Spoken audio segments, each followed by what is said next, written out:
To kick off the show, one of my favorite guests we've had on who wrote an excellent piece, I texted you about it Easter morning, is when she posted the article, actually, about Congressman Bob Brady. Right before I go to work, I see this on Philly Mag. I'm like, I have to read this.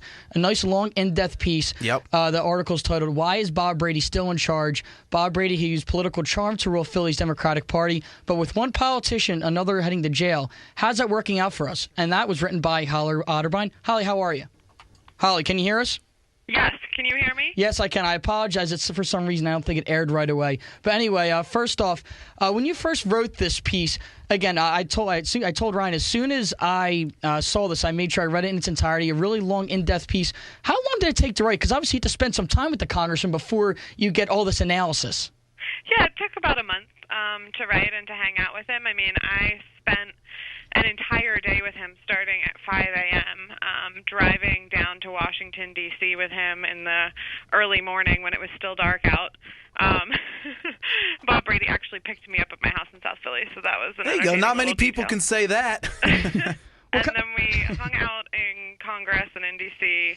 for the day and then drove all the way back. And then I followed up with him a few more times. I hung out at a ward leaders meeting where they were deciding on judicial endorsements as well. And then, of course, I talked to as many people as I could for the story, his allies, his enemies, to get a broader sense. So all in all, it was about, I think, a month or so. Can you tell us about the day in D.C. you spent with Congressman Brady? Again, he's been there for quite some time now. He's one of the more, at least at a local level, he's well known, but he's been in Congress for quite some time. Talk about that day and the interactions he had in Washington, D.C. Sure, it was a trip from start to finish. I mean, he's a really entertaining, charismatic, charming guy. When we got to D.C., I relay this in the piece, a few cops that we drove by waved by him and said good morning, and they looked sincerely happy to see him. And he launched into an explanation saying, the cops work for me, the garden people work for me, the Smithsonian people work for me, the Sergeant-at-Arms, the courts, every one of them, and they're all really happy because I got them a raise. And what he was referring to is that he's the ranking Democrat on the Committee on House Administration, which funds all of the legislative offices in the House, and it also manages some Capitol employees and oversees the zoo. So he's used that position to build relationships. One of the things that he first told me after we drove by the cops was that there was a Republican, Kevin McCarthy, back when the Democrats were in charge back in 2010, that wanted him to pass legislation out of the committee. And so he said he did that, and they became friends, and now Kevin McCarthy is the House Majority Leader. So he's really kind of used that to build relationships across the country, and not just with Democrats, but also with Republicans. So that was really interesting. One of the other highlights of the day, I'd say, I mean, we had very long conversations, and you know, they were kind of detailed in the piece throughout it. But one of the other things that I thought was fascinating was that about every month he does a breakfast with some of his friends in Congress, and you know, they're all Democrats that he goes to this breakfast with. And we went to that breakfast. It was at a congressional dining room on a Friday. And it was just an absolute scene. It was very old boys club. It was all men, all older men for the most part, who were there. They were Democrats from Pennsylvania, but also from Massachusetts and from some other places. And I mean, there were so many quotable moments. At one point, Congressman Brady ordered turkey sausage and egg beaters, and he said, I gotta fit into my song. That's an image I could probably do without in my head. Yeah, it's quite an image. And then another of the many memorable moments from that breakfast was, well, actually two more. Congressman Brady kind of noticed that one of the other congressmen who was there had this like tan blazer on that sort of looked like something that like a professor from the 1970s would wear, and and Brady, realized, this is going to be a good kind of target for a joke, and he was just ribbing on the congressman as Matt Cartwright the whole time for wearing it, saying it was a camel hair smoking jacket, saying he looked cute in it, just like, busting his chops. That was entertaining. And then the other moment was that one of the other congressmen there asked if Curt Schilling, who's the former Phillies pitcher, who's now a Breitbart staffer, was really going to run against Senator Liz Warren. And one of the other congressmen at the table said, "I hope so." And everybody starts laughing. These are all Democrats, mind you. So it was a real scene from start to finish. Just a quick side note I think you might find is interesting. Curt Schilling blocked me on Twitter around the Democratic debate. And the funny thing is, I didn't say anything to really troll him that hard. It was during the Democratic debate when Martin O'Malley, I think it was even when Lincoln Chafee, Bernie Sanders, and Hillary Clinton are on the stage. And Donald Trump tweets during it. He said, "Who's winning the Democratic debate right now?" So Curt Schilling quotes it and says, "ISIS." Therefore, afterwards, I decided to quote his tweet saying suspension coming from ESPN in 3, 2, 1. And right after that, I got the block pretty quickly after that. So, and I'm a Phillies fan, so it was kind of tough to see because obviously Curt Schilling had a nice career in Philadelphia, but nonetheless, that'd be interesting to see if it ever make that run against. Some people just hit that block button so quickly. I don't think I have a single person blocked. I'm like, just let it all in. It's laissez-faire on my Twitter There you go. You're already better than Mayor Kenny at that one. So I know he's got an extensive block list going. I have gotten blocked by him, and then I was recently unblocked. There you go. Wait, how long were you blocked from Mayor Kenny for? I'm not sure exactly. I think it was a few months, and it came after Election Day. It came shortly after I wrote a story in which I said, basically, Mayor Kenny had said that turnout was really high, was like historic, and I said that was not the case, and then shortly thereafter, I got blocked. Interesting. No, but Holly, Ryan Frascella here. One of the things that I'm curious about, and one of the things that I thought was really interesting about this piece is at the very end when he said, you love your job when you put your best suit on. When you get up in the morning and put your best suit on and go to work. And he said, "I'm not sure if I am putting my best suit on every single morning now when I go to work." What do you get the sense is kind of among him when you were down in D.C. with him? You mentioned in your article that a lot of what he's doing now, or I guess a lot of what he has done over the past 20 years is, you talk about it, relationships, and he hasn't actually introduced a single piece of significant legislation. Rather, he just kind of amends stuff and, gets pork for his districts. Is he kind of just hanging on at this point?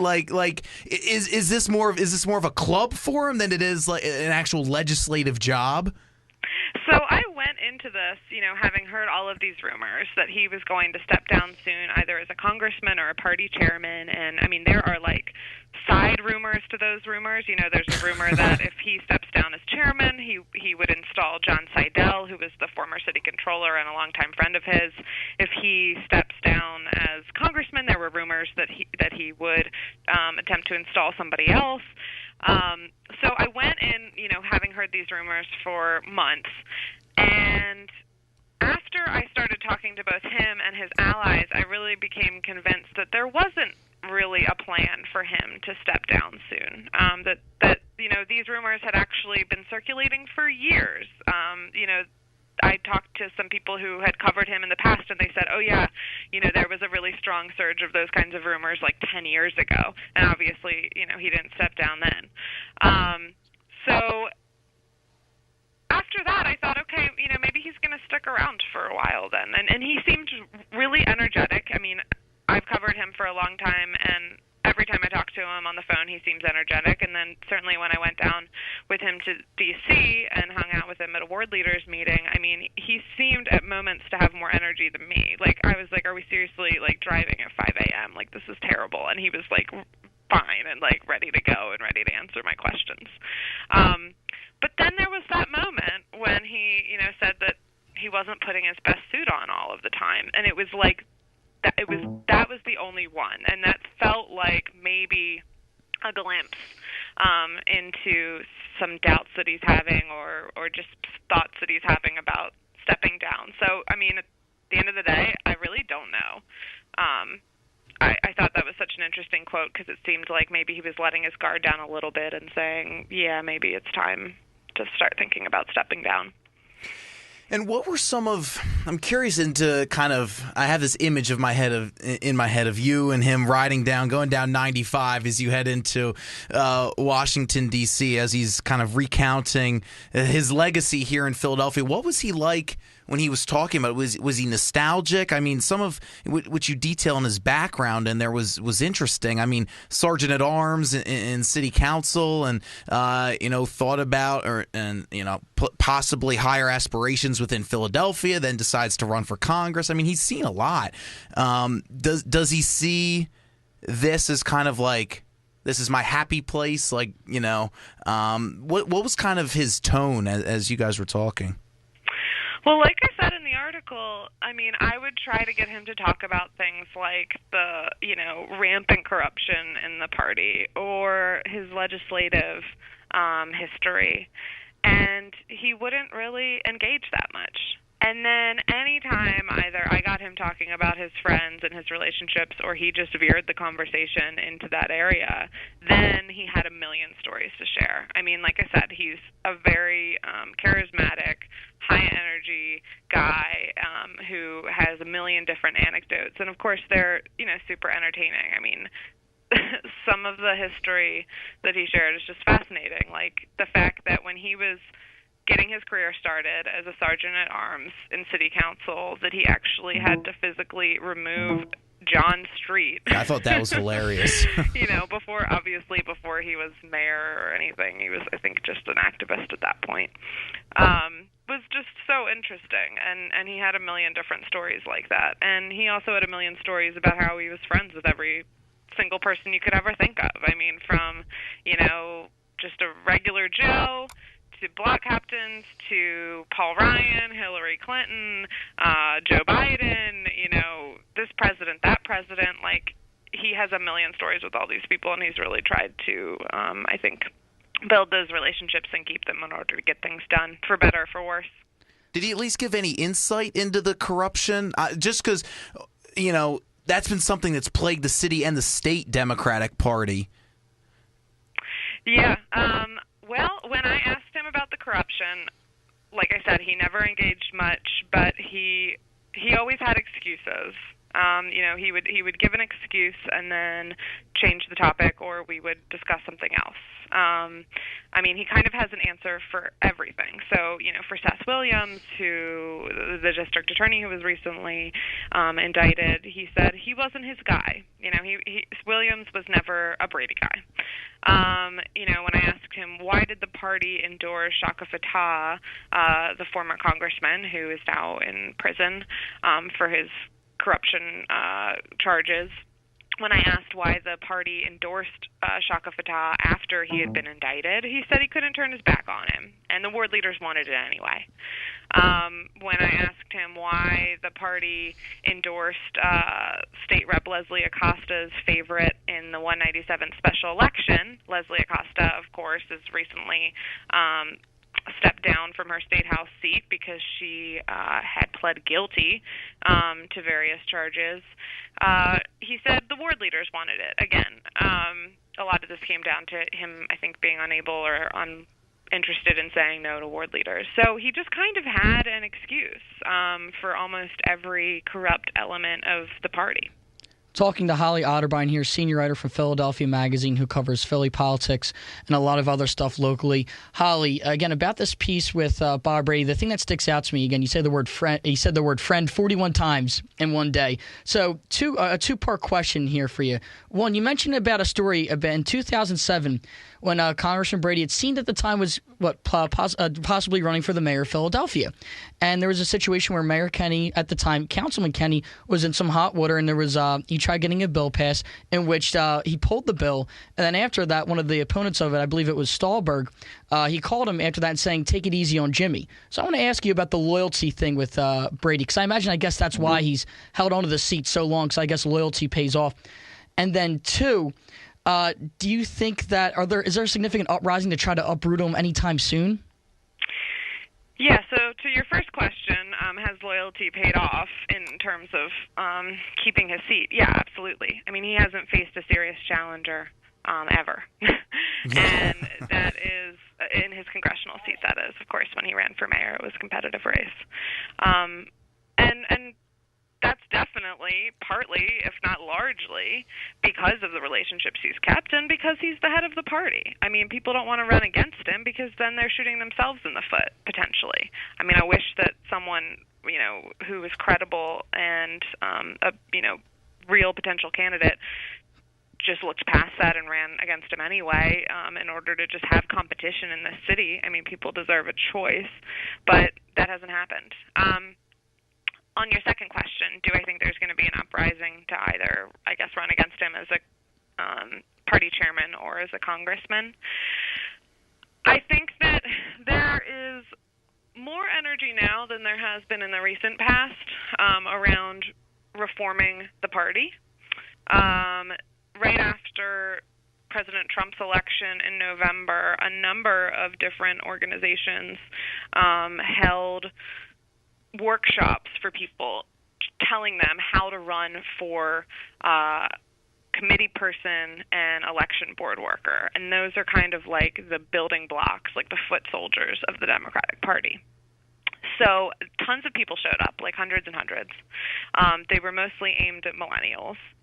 And that indicated to me that there was some kind of interest in doing this. That said, another thing that I found when I was reporting this story is that very few people, including even the organizations that organized those how to run events, were reluctant to criticize Brady himself. So they might be willing to criticize kind of ward leaders writ large, or even maybe some of the bad apples in the party, but reluctant to criticize Brady. And again, I think this partly comes down to relationships. It also partly comes down to people looking out for their own careers and potential campaigns in the future. So, do I think that somebody will rise up against him? I don't know. I think it would be great if they did, simply because the city needs competition. I mean, it's absolutely crazy that a congressman would be in a seat for, nearly 20 years and basically never face a credible opponent. So, I just think competition is a good thing, particularly in a one-party town. That's often going to mean competition within the party. And I think it would just be good for the city, particularly since the party has failed in a lot of ways in recent years, from the rampant corruption to voter turnout being low to, not delivering Pennsylvania in the end to Hillary Clinton this past year. Last question here for Holly Otterbein, senior writer at Philadelphia Magazine. So again, this is an excellent piece. If you want to check it out online to all of our listeners, it is called "Why is Bob Brady Still in Charge?" on Philadelphia Magazine. That article was published Easter morning, April 15th. Holly, I know you moderated the one DA debate recently. I think it was a week or two ago, and I attended the Millennial Town Hall a couple days before. So quickly, who are the favorites in this crowded Democratic primary? Because to me, it seems like there's maybe 3 or 4 favorites, but to me, I genuinely don't know who is going to win this race. It's a wide open race, and that's what makes this really exciting. Speaking of the Democratic Party, the Democratic City Committee did not endorse anyone for district attorney, so that means it's up to all of the individual ward leaders to decide who to endorse. So that right there kind of indicates that it's an open race for real. There are, of course, candidates that have, I think, different advantages more than others. Larry Krasner this week, it was just found that a super PAC is supporting him. That's obviously a big bump for him, and they are spending about $300,000 on TV ads just over the next week. So if they continue to do that through Election Day, that'll mean almost $1 million on TV ads. That's a big deal. Michael Untermeyer is a self-funded millionaire. He has been pumping money into his own TV ads and has been on TV for several weeks now before Larry Krasner ever started being on TV. So that's a benefit to him. Rich Negrin has the support of the Fraternal Order of Police, which is a big deal.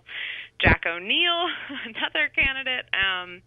just got the support of a number of building trades unions. Of course, the building trades have always been a very powerful political force in the city, so that is important.